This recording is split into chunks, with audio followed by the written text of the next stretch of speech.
Well, David, I hate to break it to you, but we're going home. And that means the Ghost Racing Cup Series is headed to Pocono. We're going to talk about that right here on the Spin Move iRacing Network.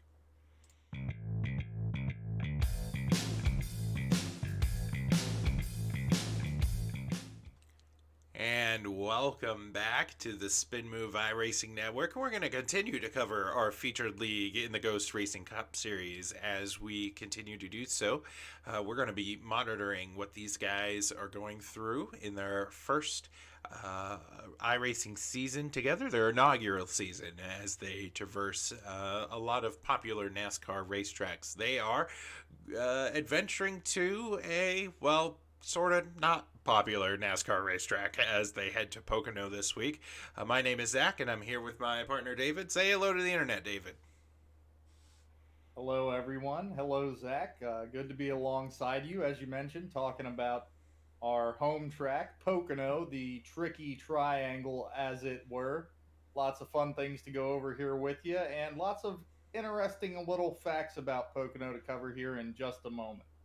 I hear the locals call this racetrack the Dirty Dorito. So we're going to be moving through this track together and trying to answer some big questions about this racetrack. We're going to be covering what it means to traverse around the Tricky Triangle and to understand the meaning behind a lot of the courses, or a lot of the corners, I guess I should say, that are modeled after famous NASCAR racetracks. We're going to talk about track specs here in just a moment. We're also going to be talking about green flag run management and what does it mean for these drivers to take a look at long green flag runs and manage their stuff here at a racetrack that demands a lot out of a racer.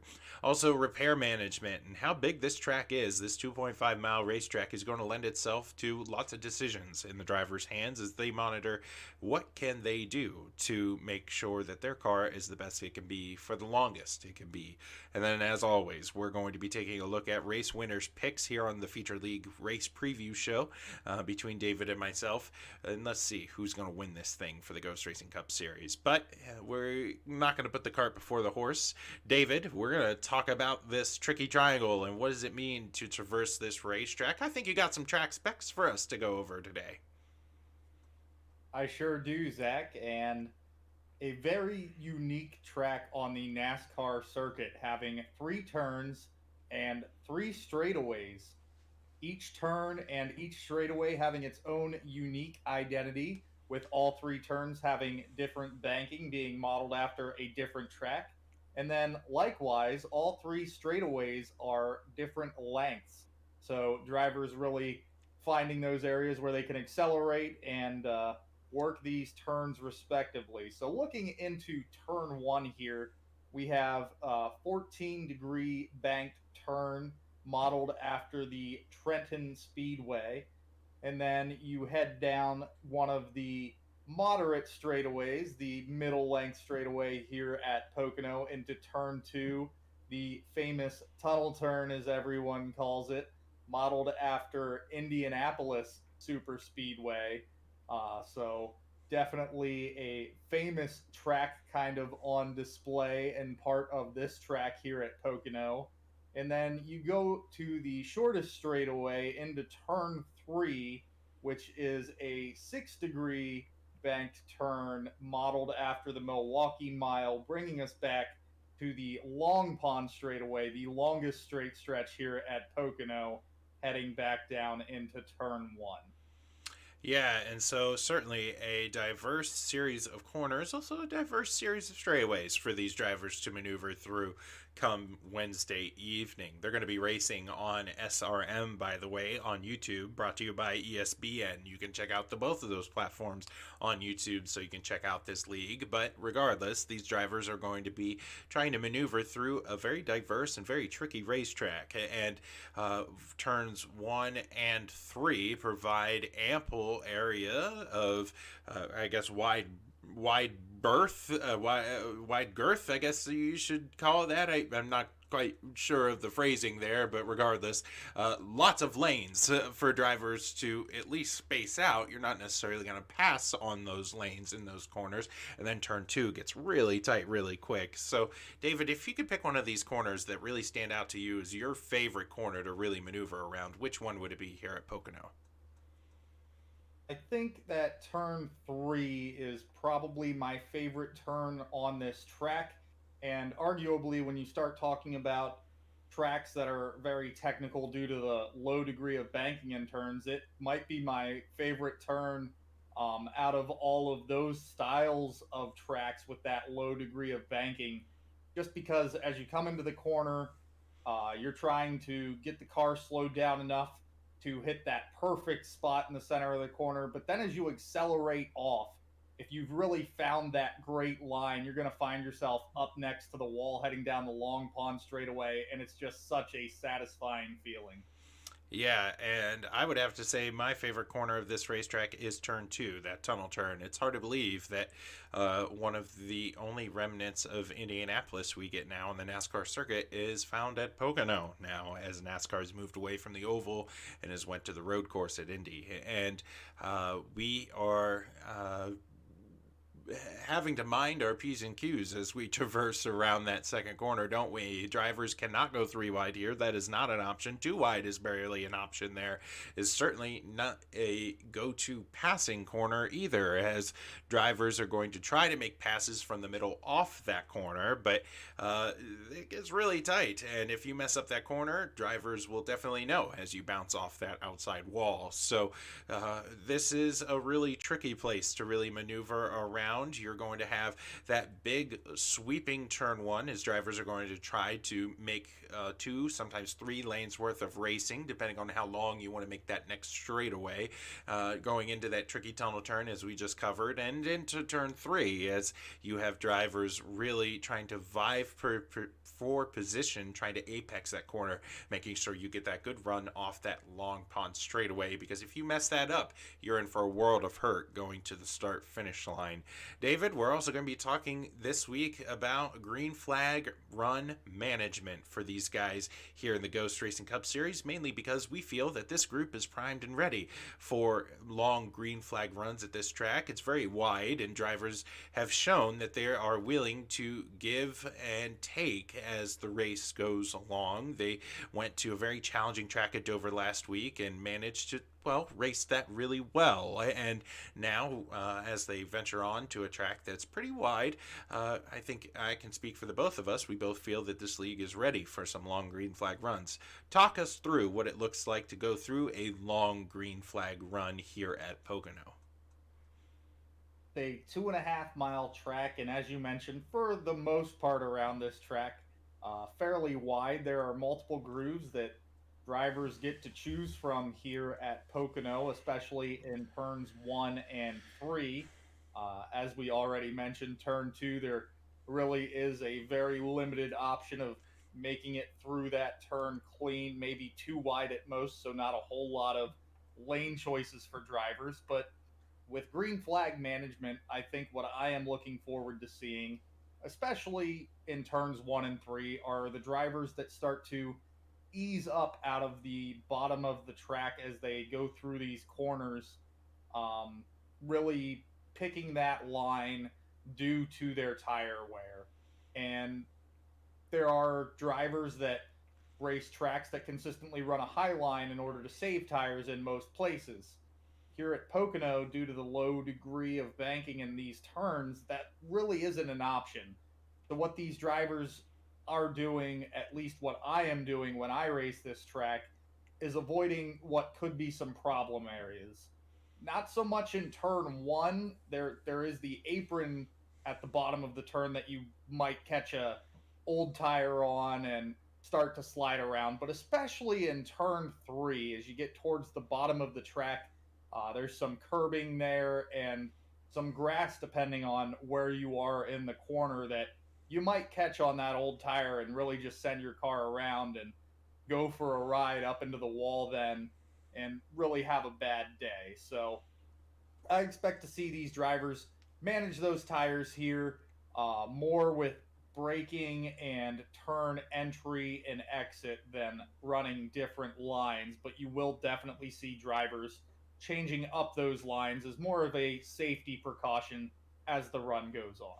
Yeah, and you have to be really careful about how high you go, especially into turn one. Turn one up high, there are a series of bumps in the middle of the corner out through exit, and that could really upset a driver, even on fresh rubber, to get up there. And that loose stuff is quite treacherous up there in that portion of the racetrack. But you're absolutely right. Getting down into turn three, you have to really make sure that you apex that corner, you roll through the center of the corner, and you make sure you get off the corner very patiently because the car is slowly rotating through that corner. These drivers are going to be tempted to really mash up on the gas and get that big run down the Long Pond straightaway. You can do that early on in the run, but if you want to do that later in the run, you have to understand that my car is moving really slowly through that corner, and if I get on the throttle too quick, I'm just going to spin out, and that'll be the end of your strong run here at Pocono.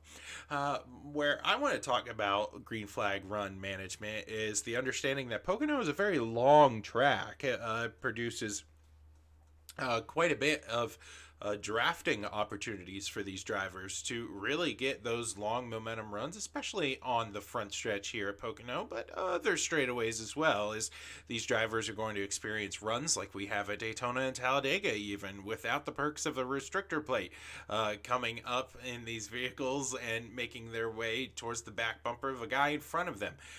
What is it going to look like for drivers to possibly save gas as they are drafting with guys here at Pocono? What does it look like for drivers that might scrape the wall and now they have aero damage? That could really play a detriment into a driver's strategy here at this racetrack. And speaking of that, David, we're going to talk about repair management. What happens when a driver has damage? They know that at this high aero racetrack, you need to have a pristine car, and now the yellow comes out. What do you do when you manage your repair at a racetrack that is 2.5 miles long? David, walk us through what a driver has to think about when it comes to repair management here at Pocono. Repair management here at Pocono definitely presents itself with a very unique option for drivers. Under green flag runs, you're looking at the course. The drivers are coming around at about 50 seconds, a little more, a little less, depending on where they're at in that run per lap. So when it comes down to a caution lap, you're looking at upwards of a minute and a half, sometimes more, for these cars to pace around the track and get back to the start finish line. That really gives a driver a huge amount of time and opportunity to make those repairs and stay on the lead lap. Or if they choose to only go one lap down and get a very long extended repair job done on their car and still keep that fast repair that this league has in their back pocket. Yeah, and at this racetrack, drivers really have to understand that I can get away with quite a bit of damage here and repair it under caution. And I think the smartest drivers in the field are going to identify that and go, I'm not going to panic. I'm not going to press that fast repair. I'm going to keep that in my pocket and really manage those yellow flag runs where the field slowly creeps around this 2.5 mile racetrack. These drivers are going to have to manage their fast repair and manage it well, because if it does turn into chaos towards the end, you're going to want that fast repair by the time we're done together. And especially in a league that has stages, you never know what might happen as the race carries on. David, we're going to be talking very quickly about our winners picks for this week, and I have grown okay with the fact that we're not going to get them right every week. So David, if you can tell us who's your main pick, and then maybe who's your dark horse for this week at Pocono. I am looking at DJ Daniel. I know he's had some issues in his personal life that he has been dealing with, so he's been in and out of the sim rig here and there within our league. DJ, we're thinking of you and your family. You know, we hope to see you back out on the track when you can finally get there. And I think he really has what it takes. He shows me week in and week out when he is in that sim rig that he is a consistent driver that knows how to be fast. And these long tracks, I think he can really get it done. As a dark horse, I'm actually not really picking dark horses as much as I'm looking at two drivers that have shown me that they have the consistency that it takes at these long tracks, and that is Trey and Brock Whitehead. These guys are quick. We know they want to be up front, and I expect them to be up front at a track such as Pocono. You're breaking tradition, man. You're picking three drivers. That's not fair. But regardless, I have a little bit in common with you this week, but he is my dark horse. It will be DJ Daniel, going to be my dark horse pick for the week. And that's mainly because, yes, he is going through, and his family's going through, as many families are going through, battling with COVID. And we're thinking about you, DJ, and we're rooting for y'all. And as soon as you get back in the sim rig, we can't wait to see you back out there on the virtual racetrack. But the reason why he's my dark horse is that if he's been out of the sim rig for any amount of time, it does take some practice to really get a handle back on the race cars. So I think that might be a bit of a learning curve for him getting back in, if this is really truly his first week back into the sim rig. But my main pick this week is Patrick McQuaid, and the reason why I'm going to pick that Muffler Man number 77 machine is simply because everywhere that I'm seeing as of late on the iRacing community Facebook page, I'm seeing a lot of Patrick McQuaid in other leagues really running strong, and in fact winning at some of these other leagues. And we have not seen that production out of McQuaid here in Ghost, but I think this might be his week. He's building up a lot of momentum from a lot of these outside leagues that he is in, and I think he takes that mojo and he funnels it right into the Ghost Racing Cup Series, and he comes to the top here at the Tricky Triangle and is victorious in yet again another NASCAR racing league he finds himself in. David, any closing thoughts here when it comes to Pocono? Closing thoughts here for Pocono. I'm looking forward to all of these drivers taking the experiences we've just had after 2 weeks at short tracks, learning to manage those tempers, especially when it comes down to these long green flag runs on old tires. There are going to be drivers sliding around on the track, maybe sent it in a little too hard, or, took a line that wasn't quite up to the traction that their tires had left in it, and they're going to slide around a bit. So, just mind those tempers, mind those P's and Q's, and I think we're going to have a great race here at the Tricky Triangle, our home track here at Pocono, Zach. Yeah, my closing thoughts is that I wish Pennsylvania had a different track to go to, because the Tricky Triangle at times can produce some, well, pretty boring racing. I don't think you're going to find that on SRM, sponsored by ESPN this week.